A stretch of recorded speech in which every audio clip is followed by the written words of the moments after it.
அனைவருக்கும் காலை வணக்கம்.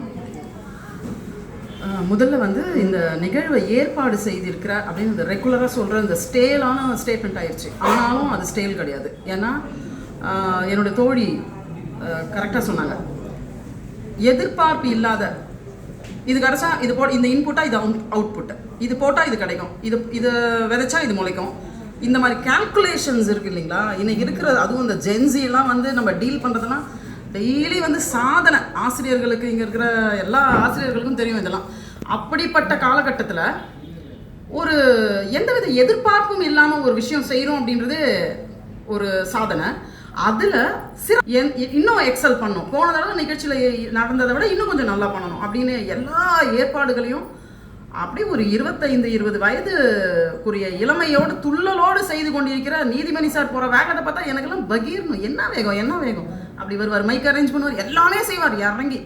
அந்த துள்ளல் மேலும் மேலும் இன்னும் வளர வேண்டும். அது என்னை போன்ற வேலூரை சேர்ந்த ஒரு கவிதை எழுதுகிற ஒரு மனுஷிக்கு இன்னுமே உத்வேகத்தை தரும் என்பதால் முதலில் அவரை மனதார வாழ்த்துகிறேன். அப்புறம் அவருக்கு இருக்கிற இன்னொரு அட்வான்டேஜ், அவருடைய குடும்பம் அவர் கூட இது எல்லாத்துலேயும் ஈடுபடுது. இப்போ எழுத்தாளர்கள் படைப்பாளிகள் எல்லாருக்கும் இருக்கிற மிகப்பெரிய ஒரு அதை கொஷின் மார்க்காக அதை வச்சுக்கோங்க. அது சாபக்கேடுலாம் சொல்ல முடியாது. நம்ம என்னன்னா நம்ம யாருன்றது வீட்டில் இருக்கிறவங்களுக்கு தெரியாது. தெரிஞ்சால் நம்மளை வீட்டில் வச்சுக்க மாட்டாங்க. எல்லார் வீட்லையுமே பிக்கப் ட்ராப்பு தான். ஏன்னா உள்ளே வந்தாங்கன்னா அப்புறம் வாழ்க்கையில் ட்ராப் ஆகிடும். ஸோ நம்ம என்ன எழுதுகிறோம், இவங்க என்னெல்லாம் எஃபியில் எழுதுகிறாங்க. பெரும்பாலும் ஹஸ்பண்ட் அண்ட் ஒய்ஃப் எஃபியில் ஒன்றா இருக்க மாட்டாங்க. சில பேர்லாம் ஹஸ்பண்ட் அண்ட் ஒய்ஃப்க்கு காமனாக ஃப்ரெண்டாக வச்சுக்கிறது இல்லைன்றது கொள்கையாக வச்சுருக்குறாங்க. நம்ம என்ன எழுதுகிறோம், புக்கில் என்ன எழுதுகிறோம், மேகசினில் என்ன எழுதுகிறோம், யாரை பற்றிலாம் எழுதுகிறோம். ஏன்னா எல்லாருக்குமே இந்த ஒரு எண்ணம் உண்டு இல்லையா, இந்த கவிதையில் இந்த கதையில் வர்ற ஆள் இவங்க வீட்டுக்காரா. யாருமே போயிட்டு ஒரு ஆண் எழுத்தாளர்கிட்ட போயிட்டு இதில் இருக்கிறது உங்கள் ஒய்ஃபான்னு கேட்டது கிடையாது. ரொம்ப கம்மி. ஏன்னா அவங்களுக்கு தெரியும், கேட்க மாட்டாங்க. ஆனால் பெண் எழுத்தாளர்கள் சொல்லக்கூடாது. ஆக்சுவலாக நாங்கள் எது எழுதினாலும் எந்த கவிதை எழுதினாலும் இவங்க சொன்னாங்க பாருங்க, முயங்கொலி குறிப்புகள் அதெல்லாம் புக்காக வரும்போது என்ன நிலவரம்னு எனக்கே தெரியல, கலவரம் தான். அதனால ஒரு விதத்தில் பார்த்தா இலக்கியத்தில் ஈடுபாடு இல்லாத பார்ட்னர் அமையிறது ஒரு விதத்தில் நல்லது. அவங்க பாட்டுக்கு அவங்க சந்தோஷமா இருக்கிறாங்களே, வீட்டில் ஒருத்தராக சந்தோஷமா இருக்கட்டும்.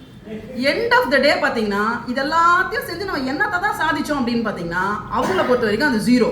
நம்ம வாழ்க்கையே அந்த ஜீரோக்குள்ளே தான் இருக்கும். நமக்கு அது செஞ்சாதான் சோறு செரிக்கும். இல்லைன்னா பார்த்துக்கோங்க, ஒரு மகிழ்ச்சியாக இருக்காது, ஒரு நிறைவின்மை. சொன்னாங்களே, நாங்கள் முதல்ல பேசிட்டு இருந்தோம், ஒரு நிறைவின்மை தான் இருக்கும். அப்படி என்னத்தை தான் நம்ம பண்ணிகிட்டு இருக்கோம் அப்படின்லாம் யோசிக்கிற நேரத்தில் ஒரு நூல் அறிமுக கூட்டம் வைக்கிறாங்களா, அப்படியே ஜில்லுன்னு இருக்குது, உடனே மகிழ்ச்சி அப்படியே பூவாக பூக்குது, அப்படியே காயல் அப்படியே உடனே துள்ளுது. பரவாயில்ல நம்ம நல்லா தான் பண்ணுறோம் போல இருக்குது அப்படி. அடுத்தது என்னோட தோழி சவிதா. தோழினா நாங்கள் 2 பேரும் பக்கத்து தொட்டிலில் பிறந்தோம், ஒரே ஸ்கூலில் படித்தோம், அதெல்லாம் கிடையாது. எனக்கு அவங்கள தெரியவே தெரியாது.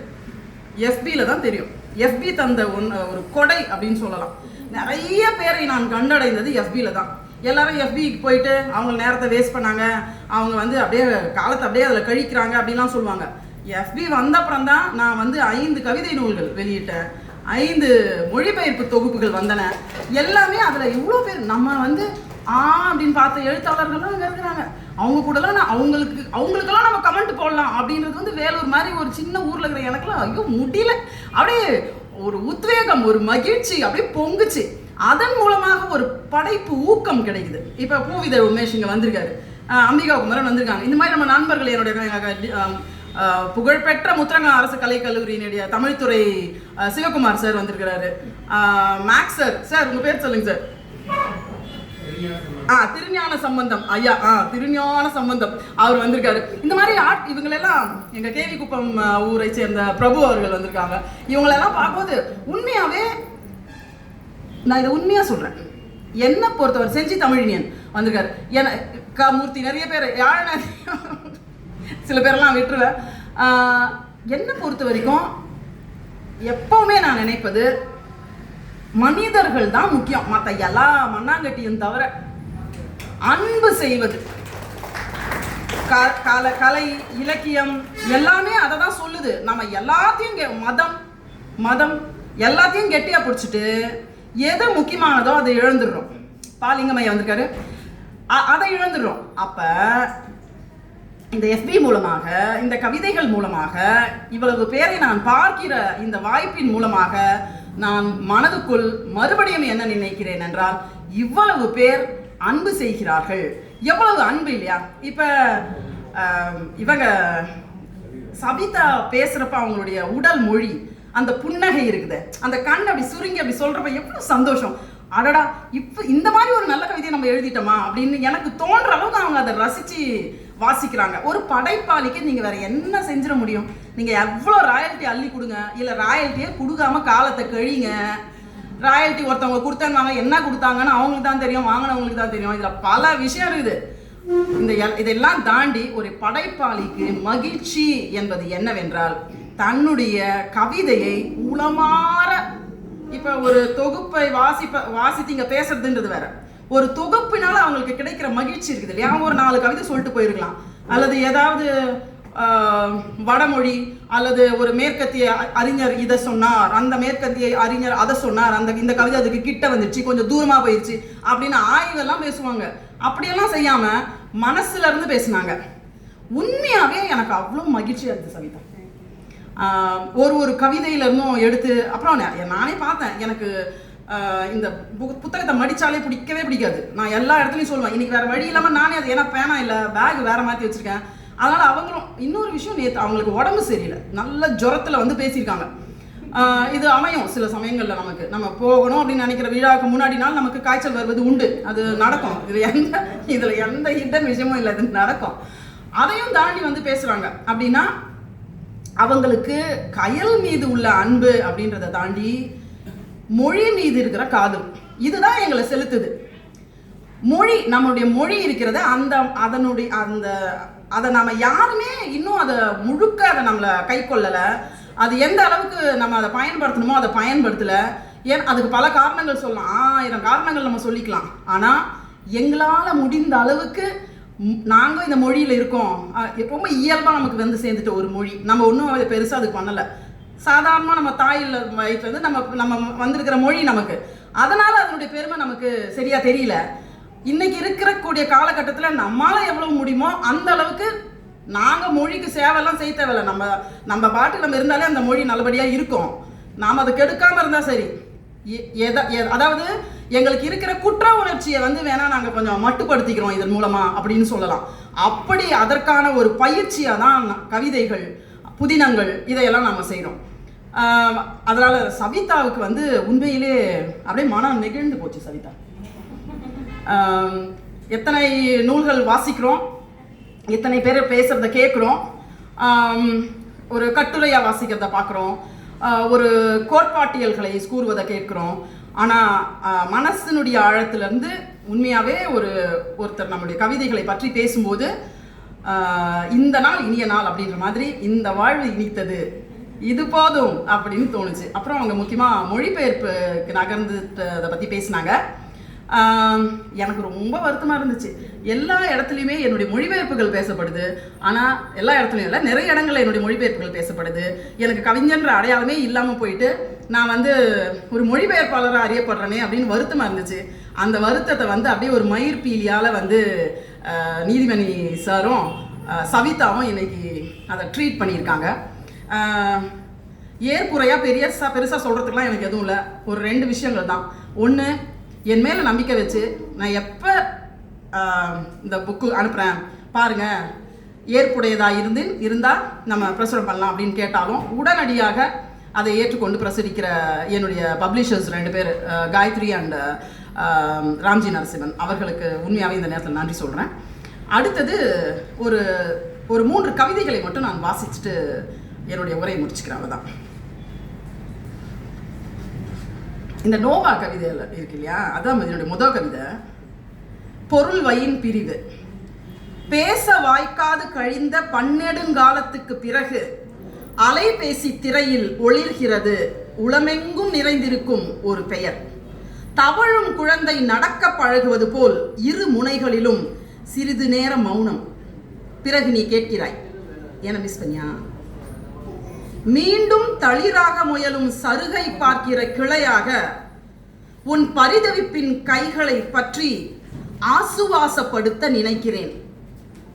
நோவா அளவுக்கு என்னிடம் நேரம் இல்லை. மொத்த காதலையும் அள்ளி வைத்து காப்பாற்ற 2 செல்போன் டவர்கள் தூரத்துக்கு நொடியில் ஒரு கப்பலை கட்டியாக வேண்டும். உடனே ஆமாம் என்கிறேன். அடுத்து பேரலை ஒன்று வருகிறது. எவ்வளவு? இதான் கேள்வி. இருளில் துடுப்புகள் இடும் தேர்ந்த மாலுமிகள் ஊழி காலத்தில் அலைகளிடம் போராடுவதில்லை, மண்டியிட்டு வணங்குகிறார்கள். நம் காதல் அளவு. இதுதான் பதில். அடுத்தது இந்த கவிதை இப்படி முடியுது. சமாதானம், சமாதானம், சமாதானம். இந்த திணை மயக்கத்துல இருந்து ஒரு பேராகிராஃப் அவங்க படிச்சாங்க. அதனுடைய ஃபுல் கவிதை, சின்ன கவிதை தான். வீட்டின் புழக்கடையில் 6 புரள்கிற ஊரில் இருந்து வருகிற சிறுமி அவள். இதை நான் பார்த்துருக்கேன். இந்த பவானி பக்கம்லாம் போனா கதவு திறந்தா பின்னாடி 6 போயிட்டு இருக்கோம். எனக்கு அப்படியே வயித்த எரியும். வேலூர்ல இருக்கிறவங்களுக்கு தான் இது புரியும், ஆம்பூர்ல இருக்கிறவங்களுக்கும் புரியும். பவானி அந்த ஊர்லலாம் பார்த்தீங்கன்னா புழக்கடை கதவு திறந்து 6 போயிடுது. போறாங்க, துணி துவைக்கிறாங்க, மூஞ்சாலம்புறாங்க. அட படுவாதீங்களா? வீட்டின் புழக்கடையில் 6 புரள்கிற ஊரில் இருந்து வருகிற சிறுமி அவள். ஒற்றை மரம் கூட நகரத்தின் நெடுஞ்சாலையில் ஒற்றை மரம் கூட இல்லாத நகரத்தின் நெடுஞ்சாலையில் நடப்பதற்கு பயமாக இருக்கிறது. நெரிசலான சாலையில் தான் மட்டும் தனியாக நடப்பதாக கருதி நடுங்குகிறாள். எதை பற்றி கொள்வது என்று யோசித்தவள் சலசலக்கிற நீரின் ஓசையை கற்பனை செய்கிறாள். பிறகு நனைகிற பாவாடையை சிறிது உயர்த்தி பிடித்தவளாக மெல்ல நடந்து வீடு வந்து பின் கதவை திறக்கிறாள்.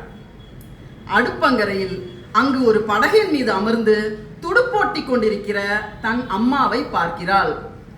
அப்படின்னு முடிந்த அந்த கவிதை. அப்புறம் எனக்கு பிடிச்ச இன்னும் 2 கவிதைகளை சொல்லி பிடிக்கிறேன். குட்டிமாவின் 5 நட்சத்திர ஊர்தி, 5 ஸ்டார் வெஹிக்கிள்.